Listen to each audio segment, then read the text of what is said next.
Friends Bajaj Finserv EMI కార్డుకి ఎట్లా apply చేసుకోవాలి, స్టెప్ బై స్టెప్ ప్రాసెస్ అంటే ఎక్కడెక్కడ ఏమేమి ఫిల్ చేయాలి, ఏ ఆప్షన్స్ సెలెక్ట్ చేసుకోవాలి, ఇవన్నీ కూడా నేను ఈ వీడియోలో క్లియర్గా మీకు ప్రతిదీ కూడా అర్థమయ్యేలా ఎక్స్ప్లెయిన్ చేస్తా. అండ్ కార్డు అప్లై చేసుకున్న తర్వాత మీకు కావాల్సిన వస్తువులు ఏదైనా ప్రొడక్ట్ కానివ్వండి అది బజాజ్ ఈఎంఐ కార్డు ద్వారా ఎట్లా కొనుక్కోవాలో కూడా మీకు క్లియర్గా ప్రాసెస్ అనేది ఎక్స్ప్లెయిన్ చేస్తా. కొంతమందికి ఒక డౌట్ వస్తుంది, అన్న బయట స్టోర్స్లో మేము మాకు కావాల్సిన వస్తువులు ప్రొడక్ట్స్ ఏదైనా తీసుకుంటే వాళ్ళే బజాజ్ ఈఎంఐ కార్డుకి అప్లై చేస్తున్నారు కదా, ఈ ఆన్లైన్లో అప్లై చేసుకోవాల్సిన అవసరం మాకెందుకు, ఇంత టెన్షన్ మాకెందుకు అని డౌట్ వస్తుంది. ఈ ఆన్లైన్లో మీరు బజాజ్ ఈఎంఐ కార్డు అప్లై చేసుకోవడం ద్వారా మీకు ఒక 2 అడ్వాంటేజెస్ ఉంటాయి. ఒకటి ఫస్ట్ది ఏంటి అని అంటే మీకు బయట బజాజ్ ఈఎంఐ కార్డు తీసుకుంటే ఎంతైతే ఛార్జ్ అవుతుందో ఆన్లైన్లో తీసుకుంటే మీకు దానికంటే కొంచెం ఛార్జ్ అనేది తక్కువగా అవుతుంది. ఎందుకంటే మీరు ఆన్లైన్లో కార్డు కోసం కట్టే ఫీ అనేది లీగల్ ఫీ, సో బయట కంటే కొంచెం తక్కువగా ఉండొచ్చు. అండ్ ఇది మీకు లైట్ అంటే చిన్న రీజన్ అనిపిస్తే, సెకండ్ రీజన్ ఏంటి అని అంటే ఫర్ ఎగ్జాంపుల్గా మీరు ఒక టీవీ కొనుక్కుందామని ఫిక్స్ అయ్యారనుకోండి మీ ఇంటి కోసం. సో ఆ టీవీ కోసం మీ దగ్గర ఉన్న స్టోర్కి వెళ్ళి మీరు ఒక మంచి కంపెనీ టీవీ అనేది సెలెక్ట్ చేసుకొని ఆ టీవీకి సంబంధించిన డీటెయిల్స్ ఫీచర్స్ అన్నీ తెలుసుకొని దానికి ఒక ప్రైస్ మాట్లాడుకుంటారు, బార్గెనింగ్ చేసుకుంటారు, ఇంతకి ఇవ్వండి అని చెప్పి ఒక ప్రైస్ ఫైనల్ చేసుకున్న తర్వాత అప్పుడు మీరు బజాజ్ ఈఎంఐ కార్డుకి అప్లై చేసుకునే దగ్గరికి ఫైనాన్స్ టీమ్ వాళ్ళ దగ్గరికి వెళ్తారు. వాళ్ళు మీ పాన్ కార్డ్ ఆధార్ కార్డు తీసుకొని మీకు బజాజ్ ఈఎంఐ కార్డు అప్లై చేస్తారు.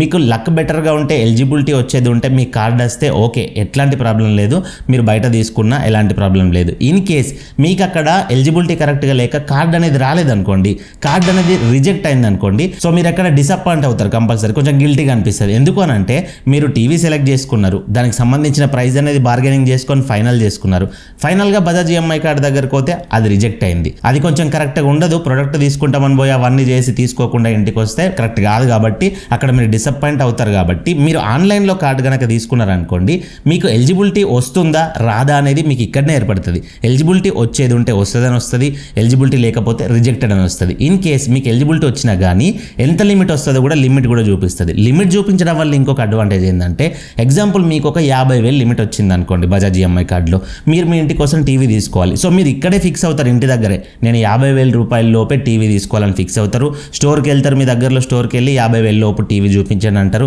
వాళ్ళు ఎంత హై సెగ్మెంట్ టీవీలు చూపించినా కానీ లేదు నాకు 50,000 లోపు సరిపోతుందని మీరు 50,000 లోపు చూసేసుకొని మీ కార్డ్ డీటెయిల్స్ అవన్నీ చెప్పేసి మీరు ఫైనాన్స్లో ఆ టీవీ అనేది తీసేసుకుంటారు. మీకు ఎట్లాంటి టెన్షన్ అనేది ఉండదు. సో ఇట్లా ఆన్లైన్లో మీరు కార్డు తీసుకోవడం ద్వారా ఇలాంటి అడ్వాంటేజెస్ అనేవి ఉంటాయి. అండ్ ఇంకొంతమంది ఆన్లైన్లో ఈ కార్డు తీసుకుంటే ఆఫ్లైన్ స్టోర్కి వెళ్తే ప్రొడక్ట్స్ ఇవ్వట్లేదు, ఈఎంఐ మీద రావు అని చెప్తున్నారు అంటున్నారు. సో ఖచ్చితంగా వస్తే మీకు ఖచ్చితంగా వాళ్ళు ప్రొడక్ట్ ఇవ్వాల్సిందే. మీరు ఆన్లైన్లో కార్డు తీసుకున్న ఆఫ్లైన్లో కార్డు తీసుకున్న ఏదైనా బజాజ్ కంపెనీయే కాబట్టి దానికి సంబంధించిన డీటెయిల్స్ అంటే ఎట్లా తీసుకోవాలి, వాళ్ళు రాదు అని అంటే మీరు ఎట్లా దానికి రిప్లై ఇచ్చి అక్కడ డీల్ అనేది క్లోజ్ చేసుకోవాలనేది నేను ఈ వీడియోలో మీకు ఎక్స్ప్లెయిన్ చేస్తా. సో లేట్ చేయకుండా ప్రాసెస్లోకి వెళ్ళిపోదాం. కార్డుకి ఎట్లా అప్లై చేసుకోవాలో ప్రాసెస్ స్టార్ట్ చేద్దాం. ఇప్పటివరకు మీరు మన ఛానల్ సబ్స్క్రైబ్ చేసుకోకపోతే సబ్స్క్రైబ్ చేసుకొని పక్కన బెల్లాల్లో పెట్టుకోండి. ఇలాంటి ఎన్నో ఇన్ఫర్మేటివ్ వీడియోస్ మీకు రెగ్యులర్గా నోటిఫికేషన్ వస్తాయి. వీడియోకి ఒక లైక్ ఇవ్వండి, లైక్ ఇస్తే నాకు సపోర్టివ్గా ఉంటుంది. సో ఈ కార్డుకి అప్లై చేసుకునే అఫీషియల్ లింక్ అనేది నేను డిస్క్రిప్షన్లో అండ్ కమెంట్ బాక్స్లో ప్రొవైడ్ చేస్తాను. ఆ లింక్ పైన క్లిక్ చేస్తే మీరు డైరెక్ట్గా బజాజ్ ఫిన్సర్వ్ ఈఎంఐ కార్డుకి అప్లై చేసుకునే పేజ్కి వెళ్తారు. ఇక్కడ స్క్రీన్ పైన చూపిస్తున్నా చూడండి ఫ్రెండ్స్. ఇక్కడ మీరు చూసుకోండి బజాజ్ ఇన్స్టా ఈఎంఐ కార్డుకి 40 మిలియన్ ప్లస్ కార్డు యూజర్స్ అంటే 4 కోట్లకు పైగా యూజర్స్ ఉన్నారు. అండ్ 1 మిలియన్ ప్లస్ అంటే 10 లక్షలకి పైగా ప్రొడక్ట్స్ ఈఎంఐలో ఇన్స్టాల్మెంట్లో ఇచ్చారు. అది కూడా ఎలాంటి వడ్డీ లేకుండా నో కాస్ట్ ఈఎంఐ పైన మీకు ప్రొడక్ట్స్ అనేది ఇస్తున్నారు. అండ్ ఈ కార్డ్ లిమిట్ అనేది 3 lakhs వరకు వస్తుంది. ఒక్కొక్కరికి ఒక్కొక్కలాగా లిమిట్ అనేది వస్తుంది. సో ఈ కార్డుకి అప్లై చేసుకోవడానికి మొబైల్ నెంబర్ దగ్గర మీరు రెగ్యులర్గా యూజ్ చేసే మొబైల్ నెంబర్ ఇక్కడ ఎంటర్ చేసి జస్ట్ ఇక్కడ గెట్ ఇట్ నౌ పైన క్లిక్ చేయండి. మీ మొబైల్ నెంబర్కి ఓటీపీ వస్తుంది. ఓటీపీ ఇక్కడ ఇచ్చేసి సబ్మిట్ పైన క్లిక్ చేయండి. ఇక్కడ మీ ఫుల్ నేమ్, మీ పాన్ కార్డులో ఏ విధంగా మీ నేమ్ ఉంటుందో అట్లా ఫుల్ నేమ్ అనేది ఇక్కడ ఎంటర్ చేసి ఆటోఫిల్ డీటెయిల్స్ దగ్గర జస్ట్ దీన్ని టర్న్ ఆఫ్ చేసుకోండి. టర్న్ ఆఫ్ చేసుకొని ప్రొసీడ్ పైన క్లిక్ చేయండి. తర్వాత మీ డేట్ ఆఫ్ బర్త్ ఎంటర్ చేయండి పాన్ కార్డులో ఉన్నట్లు. ఇక్కడ మీ పాన్ కార్డ్ నంబర్ ఎంటర్ చేయండి. ఇక్కడ పిన్ కోడ్ ఎంటర్ చేయండి. సిటీ దగ్గర మీ దగ్గరలో ఉన్న సిటీ, ఇన్ కేస్ మీరు విలేజ్లో ఉంటున్నారు అనుకోండి, మీకు 10-15 కిలోమీటర్ల దూరంలో 20 కిలోమీటర్ల దూరంలో ఏదో ఒక సిటీ ఉంటుంది కదా, ఆ సిటీ పేరు ఎంటర్ చేయండి. ఇన్ కేస్ మీరు సిటీలోనే ఉంటే ఆ సిటీ పేరే ఇక్కడ ఎంటర్ చేయండి. తర్వాత మీరు ఏం వర్క్ చేస్తారు, సాలరీడా సెల్ఫ్ ఎంప్లాయిడా అని చెప్పి సెలెక్ట్ చేసుకోండి. మీరు సెల్ఫ్ ఎంప్లాయిడ్ అయినా సరే సాలరీడే సెలెక్ట్ చేసుకోండి. మీకు ఎలిజిబిలిటీ వచ్చే ఛాన్స్ అనేది ఎక్కువగా ఉంటాయి. మీ సాలరీ సర్టిఫికేట్స్ ఏం వెరిఫికేషన్ అట్లాంటివి ఏమి కూడా ఉండవు. తర్వాత మీ జెండర్, మీరు మేలా ఫీమేల్ ఏదైతే సెలెక్ట్ చేసుకోండి. తర్వాత జిఎస్టీఎన్ నెంబర్ దగ్గర ఏది ఎంటర్ చేయాలని చాలా మంది కన్ఫ్యూజ్ అవుతున్నారు. ఇక్కడ ఏది ఎంటర్ చేయాల్సిన అవసరం లేదు, దీన్ని బ్లాంక్ గా వదిలిపెట్టేసి ఇక్కడ ప్రొసీడ్ పైన క్లిక్ చేయండి. ఫైనల్ గా మీకు ఇక్కడ బజాజ్ ఈఎంఐ కార్డ్ లిమిట్ అనేది చూపిస్తుంది. ఇక్కడ చూడండి మా ఫ్యామిలీ మెంబర్ కి నేను కార్డ్ అప్లై చేస్తున్నా, కంగ్రాచులేషన్స్ అని చెప్పేసి 1,25,000 రూపీస్ లిమిట్ అయితే వచ్చింది. ఈ విధంగా మీకు కూడా ఎంతో కొంత లిమిట్ అనేది వస్తుంది. ఆ లిమిట్ చూసుకొని ప్రొసీడ్ ఫర్ వెరిఫికేషన్ పైన క్లిక్ చేయండి. తర్వాత లొకేషన్ లొకేషన్ పర్మిషన్స్ అడుగుద్ది, అలో చేసేయండి. ఇక్కడ మీ ఆధార్ కార్డులో ఉన్నట్లు ఫోటో ఫెచ్ చేసుకుంటుంది అండ్ ఇక్కడ అడ్రస్ అనేది ఫెచ్ చేసుకుంటుంది. సో అడ్రస్ అనేది కరెక్ట్గా ఉందా లేదా చూసుకోండి. సో కరెక్ట్గా ఉంటే కన్ఫర్మ్ పైన క్లిక్ చేయండి. ఇన్ కేస్ అడ్రస్లో ఏదైనా మిస్టేక్స్ ఉన్న తప్పున్న అప్డేట్ అడ్రస్ పైన క్లిక్ చేసుకొని కొత్త అడ్రస్ అనేది ఇచ్చేయండి. ఇచ్చేసి కన్ఫర్మ్ పైన క్లిక్ చేయండి. ఇక్కడ చూడండి మీ టోటల్ కార్డ్ లిమిట్ అనేది 1,25,000 చూపిస్తుంది. ఇందాక చూపించినట్లుగా ఫస్ట్ ట్రాన్సాక్షన్ లోన్ లిమిట్ అనేది 50,000 చూపిస్తుంది. సో ఫస్ట్ ట్రాన్సాక్షన్ ఈ కార్డు వచ్చినాక మీరు ఏదైతే ఫస్ట్ కొనుక్కునే ఐటమ్ ఉంటుందో అది 50,000 లోపు మాత్రమే కొనుక్కోమని చెప్తుంది, పర్చేజ్ చేయమని. తర్వాత ఈ కార్డుకి ఫీ అనేది 599 రూపీస్ అనేది ఉంటుంది. కార్డు ఫీ వచ్చేసి 530, కన్వీనియన్స్ ఫీ వచ్చేసి 69 రూపీస్. 599 రూపీస్ మీకు పే చేయమని అడుగుద్ది. సో మీరు ఇప్పుడు ఈ కార్డుకి 599 రూపీస్ అయితే పే చేయాల్సి ఉంటుంది.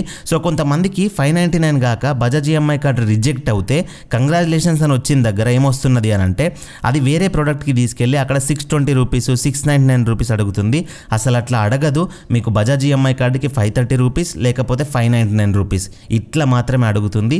ఈ పేమెంట్ అడిగితేనే మీరు పే చేయండి. వేరేలా 600కి పైగా అడిగితే మీరు అసలు పేమెంట్ చేయకండి. అది బజాజ్ ఈఎంఐ కార్డు కాదు, అది వేరే వ్యాలెట్ కేరు, అది మీకు పనికిరాదు. బజాజ్ వాళ్ళదే, కాకపోతే అది మీకు పనికిరాదు. సో 599 చూసుకొని ప్రొసీడ్ ఫర్ పేమెంట్ పైన క్లిక్ చేయండి. ఈ 599 రూపీస్ మీరు యూపీఐ ద్వారా అంటే ఫోన్పే, గూగుల్ పే ద్వారా కట్టొచ్చు, డెబిట్ కార్డ్ ద్వారా, క్రెడిట్ కార్డ్ ద్వారా కూడా కట్టొచ్చు. సో మీకు ఎట్లా కన్వీనియంట్గా ఉంటే అట్లా కట్టేసుకోండి. యూపీఐ అనేది ఈజీగా ఉంటుంది అందరికీ. యూపీఐ సెలెక్ట్ చేసుకొని పే నౌ పైన క్లిక్ చేస్తున్నాను నేనైతే. తర్వాత ఫోన్పే, పేటిఎం ఇవన్నీ ఆప్షన్స్ వచ్చినాయి. సో జస్ట్ ఫోన్పే పైన క్లిక్ చేస్తున్నా. ఫోన్పే పైన క్లిక్ చేయగానే ఆటోమేటిక్గా మీ మొబైల్లో ఫోన్పేకి రిడైరెక్ట్ అయిపోద్ది. పిన్ అడుగుద్ది, పే పైన క్లిక్ చేసి పిన్ ఎంటర్ చేస్తే పేమెంట్ అనేది అయిపోద్ది. ఇన్ కేస్ ఫోన్పేకి రిడైరెక్ట్ అవ్వకపోతే ఇక్కడ యూపీఐ ఐడి అని ఉంది కదా, దీనిపైన క్లిక్ చేసి మీ యూపీఐ ఐడి ఎంటర్ చేసినా కానీ మీకు 599 రూపీస్ పేమెంట్ నోటిఫికేషన్ అనేది వస్తుంది. ఇట్లా టైం సెకండ్స్ అనేది పడి ఈ టైం సెకండ్స్ అయ్యేలోపు మీరు ఆ పేమెంట్ అయితే చేసేస్తే అయిపోతుంది. పేమెంట్ చేసినాక పేమెంట్ సక్సెస్ఫుల్ అని ఈ విధంగా వస్తుంది. మీరు ఎక్కడ కూడా ఏం క్లిక్ చేయాల్సిన అవసరం లేదు. ఏం క్లిక్ చేయకండి, బ్యాక్ కూడా ప్రెస్ చేయకండి. సో ఆటోమేటిక్గా ఇది your insta EMI card has been issued successful అని చెప్పేసి అయితే వస్తుంది. సో ఇక్కడతో మీ కార్డ్ అనేది ఇష్యూ అయింది, కార్డుకి మీరు పేమెంట్ చేశారు. కాకపోతే మీరు ఈ మ్యాండేట్ అయితే చేయాల్సి ఉంటుంది. ఈ మ్యాండేట్ అని అంటే మీరు బజాజ్ ఈఎంఐ కార్డును వాడి ప్రొడక్ట్స్ ఈఎంఐలో ఇన్స్టాల్మెంట్స్లో కొనుక్కున్న తర్వాత మీ ఏ బ్యాంక్ అకౌంట్లో నుంచి మంత్లీ ఇన్స్టాల్మెంట్స్ అనేది కట్ అవ్వాలి. సో ఆ బ్యాంక్ అకౌంట్ డీటెయిల్స్ని మీరు ఇప్పుడు వెరిఫై చేసుకోవాల్సి ఉంటుంది. సో జస్ట్ ఇక్కడ యాక్టివేట్ నౌ పైన క్లిక్ చేయండి. తర్వాత ఇక్కడ కంటిన్యూ పైన క్లిక్ చేయండి. ఇక్కడ మీరు ఏ బ్యాంక్ నుంచి అయితే డబ్బులు కట్ అవ్వాలనుకుంటున్నారో మంత్లీ ఈఎంఐ అనేది మీరు ప్రొడక్ట్ కొన్న తర్వాత, ఇప్పుడు కాదు ప్రొడక్ట్ కొన్న తర్వాతనే కట్ అవుతాయి. ఆ బ్యాంక్ యొక్క ఐఎఫ్ఎస్సి కోడ్ ఎంటర్ చేయండి. ఆ బ్యాంక్ యొక్క అకౌంట్ నెంబర్ ఎంటర్ చేయండి. అది సేవింగ్సా కరెంటా, మాక్సిమం అందరికీ సేవింగ్సే ఉంటుంది. సో సేవింగ్స్ సెలెక్ట్ చేసుకొని కంటిన్యూ పైన క్లిక్ చేయండి. తర్వాత మీ బ్యాంక్ డీటెయిల్స్ అనేది ఇక్కడ వస్తాయి. కన్ఫర్మ్ చేసుకొని రిజిస్ట్రేషన్ అంటే ఈ బ్యాంక్ అకౌంట్ మీదే అని చెప్పేసి ఎట్లా వెరిఫై చేసుకుంటారని అడుగుతుంది. డెబిట్ కార్డ్ ద్వారానా, నెట్ బ్యాంకింగ్ ద్వారానా? డెబిట్ కార్డ్ అంటే ఏటీఎం కార్డ్. ఏటీఎం కార్డ్ మనలో ప్రతి ఒక్కరికి ఉంటుంది కాబట్టి ఈజీ ఆప్షన్. ఇన్ కేస్ మీకు నెట్ బ్యాంకింగ్ డీటెయిల్స్ తెలిస్తే నెట్ బ్యాంకింగ్తో వెళ్ళండి. నేను మాత్రం డెబిట్ కార్డ్ సెలెక్ట్ చేసుకొని కంటిన్యూ పైన క్లిక్ చేస్తున్నా. తర్వాత ఇక్కడ డెబిట్ కార్డ్ ఆటోమేటిక్గా సెలెక్ట్ చేసి వస్తుంది. ఇక్కడ ఐ అగ్రీ బాక్స్ అనేది టిక్ చేయండి. టిక్ చేసి సబ్మిట్ పైన క్లిక్ చేయండి. తర్వాత ఈ విధంగా కొన్ని డీటెయిల్స్ వస్తాయి. మీ అకౌంట్ నెంబర్, స్టార్ట్ డేట్ అంటే ఈ మ్యాండేట్ ఇవాళ స్టార్ట్ చేస్తున్నాం కదా, ఇవాళ డేటు అండ్ ఎండ్ డేటు 2064 వరకు ఈ మ్యాండేట్ ఉంటుంది. సో ఇక్కడ చాలా మంది ఏం కన్ఫ్యూజ్ అవుతున్నారంటే 2064 దాకా మేము ఈఎంఐలు కట్టాలా అండ్ ఇక్కడ 25,000 ఉంది. 25,000 అనేది మా బ్యాంక్ అకౌంట్ నుంచి కట్ అవుతుందని కన్ఫ్యూజ్ అవుతున్నారు. సో ఇది అట్లా కాదు. ఈ 25,000 అనేది మీ మంత్లీ ఈఎంఐ ఎప్పుడైతే ఫ్యూచర్లో మీరు ఈఎంఐలో పెద్ద పెద్ద ప్రొడక్ట్స్ ఒక 75,000 ప్రోడక్ట్ ఉందనుకోండి, 75,000 ప్రోడక్ట్ని 3 నెలలు ఈఎంఐలో పెట్టుకుంటే మంత్లీ 25,000 వస్తుంది కదా. 25,000 వరకు మీరు ఇన్స్టాల్మెంట్స్ పెట్టుకోవచ్చు. అంతే తప్ప 25,000 మీ అకౌంట్లో నుంచి కట్ అవుతాయని కాదు. అండ్ ఈ మ్యాండేట్ కూడా ఇప్పుడు చేసుకుంటే 2064 దాకా మళ్ళీ మీకు బ్యాంక్ అకౌంట్ వెరిఫికేషన్ ఉండదు. సో 2064 అనగానే టెన్షన్ అవ్వకండి. జస్ట్ కిందకి స్క్రోల్ చేసి ఇక్కడ మీ ఏటీఎం కార్డ్ నంబరు, దాని expiry day, month, year, CVV number enter చేసి కంటిన్యూ పైన క్లిక్ చేయండి.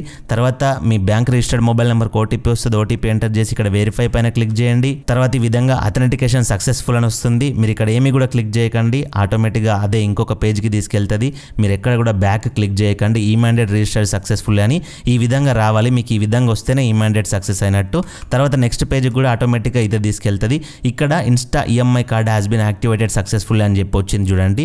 సో ఇక్కడితో మీ card application process, activation process అనేది కంప్లీట్గా అయిపోయింది. మీకు ఇక్కడ రిఫరెన్స్ నెంబర్ కూడా వచ్చింది చూడండి.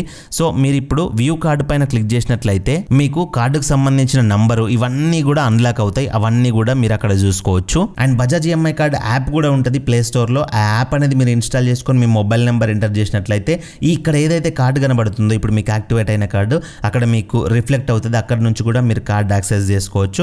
అండ్ ఇక్కడ కిందకి స్క్రోల్ చేసినట్లయితే మీకు కొన్ని డీటెయిల్స్ అయితే ఉంటాయి. సో నేనే ఇక్కడే మీకు ఒకటి ఎక్స్ప్లెయిన్ చేయబోతున్నాను. ఏంటంటే ఆన్లైన్లో బజాజ్ ఈఎంఐ కార్డు తీసుకున్న తర్వాత ఫస్ట్ ప్రోడక్ట్ ఎక్కడ కొనాలి అని చాలా మందికి డౌట్ ఉంది. సో వీళ్ళు రీసెంట్గా అంటే కొన్ని రోజుల క్రితం వీళ్ళ మోడల్ అయితే చేంజ్ చేశారు. అంతకుముందు బజాజ్ ఈఎంఐ కార్డు ఆన్లైన్లో తీసుకున్నాక డైరెక్ట్గా అమెజాన్లో ఫ్లిప్కార్ట్లో కొనుక్కోవడానికి యాక్సెస్ అయితే ఉంటుండే. బట్ ఇప్పుడు ఏంది అని అంటే మీకు బజాజ్ ఈఎంఐ కార్డు యాక్టివేట్ అయిన తర్వాత మీరు ఫస్ట్ చేయాల్సిన పని ఏంటి అంటే మీరు మీ దగ్గరలో ఉన్న ఆఫ్లైన్ స్టోర్స్లో ఏదో ఒక ఐటమ్ అనేది పర్చేజ్ చేయాలి. ఫస్ట్ ప్రోడక్ట్ అనేది ఆఫ్లైన్లో తీసుకున్న తర్వాత సెకండ్ ప్రోడక్ట్ నుంచి మీరు Amazon, Flipkart, make my trip, యాత్ర, క్రోమా, రిలయన్స్ ఎందులో అయినా కానీ మీరు ఆన్లైన్లో కూడా ట్రాన్సాక్షన్ అనేది చేసుకోవచ్చు.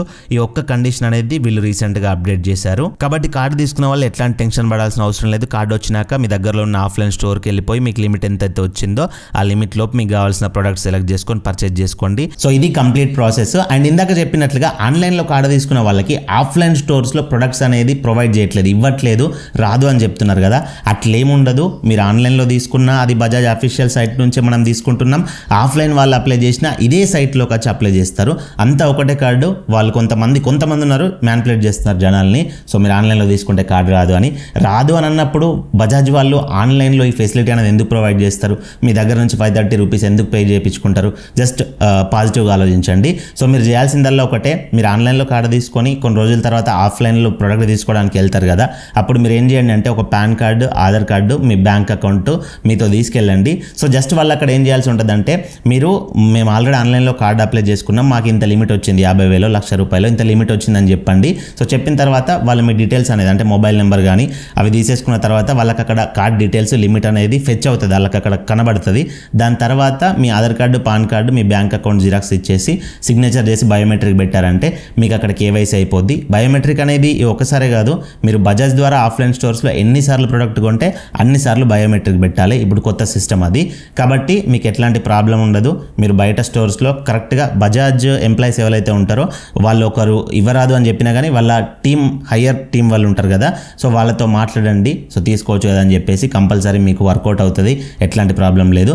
ఇది కంప్లీట్ వీడియో. ఇందులో మీకు ఏమైనా డౌట్స్ ఉంటే కింద కామెంట్ చేయండి. ఇలాంటి మరిన్ని వీడియోల కోసం మన ఛానల్ సబ్స్క్రైబ్ చేసుకొని పక్కన బెల్ పెట్టుకోండి. మరొక మంచి వీడియోతో కలుసుకుందాం. Thank you for watching. See you in the next video. జై హింద్.